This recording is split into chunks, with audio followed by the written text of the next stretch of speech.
Welcome to Bharat kitchen. ఈ రోజు recipe మినప్పప్పు జొన్న పిండితో స్వీట్ తయారు చేసుకుందాం. ఈ కప్పుతో ఒక అరకప్పు పొట్టుపప్పు నానబెట్టాను. మినప్పప్పు ఒక 6 గంటలు నానబెట్టాను. కడిగేసాను. అక్కడక్కడ ఉన్నాయి పేపర్లో ఉంచేసాను. ఇప్పుడు మనం మెత్తగా మిక్సీ పట్టుకుందాం.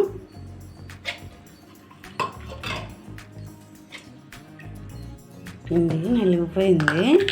రుబ్బేటప్పుడు కొంచెం కొంచెం నీళ్ళు పోసుకుంటూ మెత్తగా ఈ మాత్రం ఇలా రుబ్బుకోవాలి. మరీ గట్టిగా కాదు. ఇందులో 1 స్పూన్ నెయ్యి వేస్తున్నాను.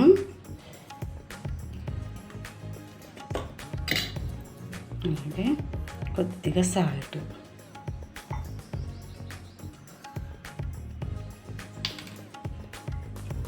కొంచెం వంట సోడా చిటికుడు,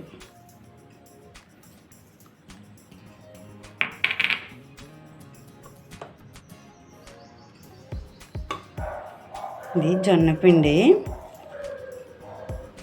ఒక 3 స్పూన్లు జొన్నపిండి వేసుకుందాం.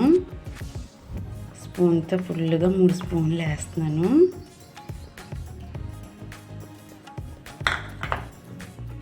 బాగా కలుపుకుందాం. ఇదంతా కలిసి వరకు నెయ్యి, సాల్ట్, పిండి కలిసి వరకు కలుపుకుందాం. పిండి కలపటం అయిపోయింది. మొత్తం కలిసిపోయింది. జొన్నపిండి మినప్పిండి అంతా కలిసిపోయింది. పక్కన పెట్టి మూత పెట్టుకుందాం. బెల్లం పాకం రెడీ చేసుకుందాం. అరకప్పు పొట్టుపప్పు పోసాను కదా, కప్పున్నర బెల్లం వేసుకుందాం. ఇప్పుడు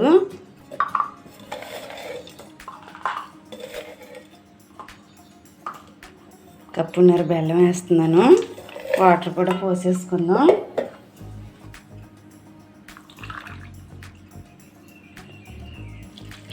బెల్లం కప్పున్నర కదా, వాటర్ కూడా కప్పున్నర పోస్తున్నాను. స్టవ్ మీద పెట్టి ఉడకబెట్టుకుందాం. స్టవ్ అంటించాను. పాకం పెట్టాను. బాగా కదుపుకుందాం. బెల్లం అంతా కరగాలి. బెల్లం కరిగే వరకు స్టవ్ హైలో పెట్టుకుని తర్వాత మీడియంలో పెట్టుకోవాలి. పాకం ఉడుకు వచ్చింది.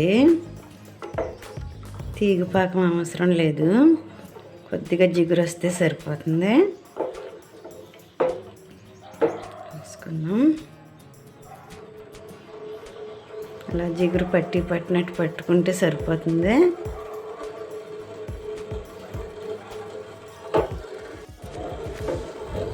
పాకం ఉడికిపోయింది. మరి తీగపాకం అవసరం లేదు. జిగురు అలా పట్టుకుంటే సరిపోతుంది. స్టవ్ ఆపేసి మూత పెట్టుకుందాం. మనం రెడీ చేసుకున్న పిండిని పాల కవర్లో వేసాను. వేసి రబ్బర్ బ్యాండ్ పెట్టాను. తగినంత సైజులో కట్ చేసాను. ఇప్పుడు స్టవ్ మీద ఆయిల్ పెట్టుకుని తయారు చేసుకుందాం. స్టవ్ మీద మూకుడు పెట్టి ఆయిల్ పోసాను. ఆయిల్ వేడెక్కింది. మనం స్వీట్ రెడీ చేసుకుందాం.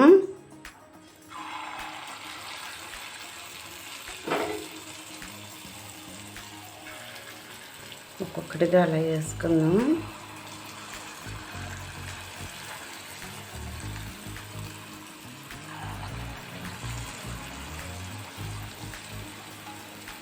అన్నీ అలా వేసుకుందాం. కదుపుకుందాం.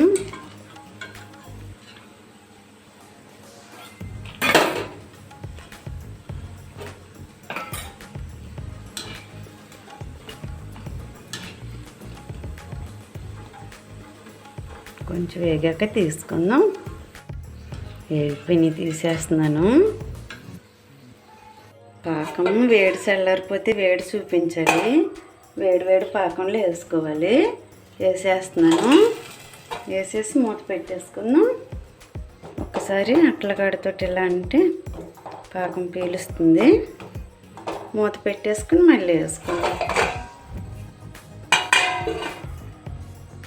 వేయటం అయిపోయింది. ఒకసారి పాకం వేడి చూపిస్తాను. వేడి ఎక్కగానే స్టవ్ ఆపేసేసి ప్లేట్ మూతేసేసుకుని ఒక 40 నిమిషాలు అలా వదిలేస్తే మొత్తం పాకం అంతా పీల్చేస్తుంది. స్టవ్ ఆపేస్తున్నాను. పీల్ చేసినేమో చూసుకుందాం. మనం పట్టిన పాకం అంతా పీల్చేసి బావిల్లో పెట్టుకుందాం. స్లోగా తీసుకుందాం. ప్లాస్టిక్ గరిటె పెద్దదంతా తీసుకుంటే ఇరగవు. బావిల్లో పెట్టుకుందాం. రెడీ అయిపోయినాయి. ఈ కాజాలు చాలా టేస్ట్గా ఉంటాయి, ఆరోగ్యానికి చాలా మంచిది. పైన క్రిస్పీగా లోపల జ్యూసీగా ఉంటాయి. మీరు కూడా ఒకసారి ట్రై చేయండి. బాగా పాకం పీల్చింది, చాలా టేస్ట్గా ఉంటాయి. ఈ వీడియో మీకు నచ్చినట్లయితే లైక్ చేయండి, షేర్ చేయండి, సబ్స్క్రైబ్ చేసి బెల్ ఐకాన్ క్లిక్ చేయండి.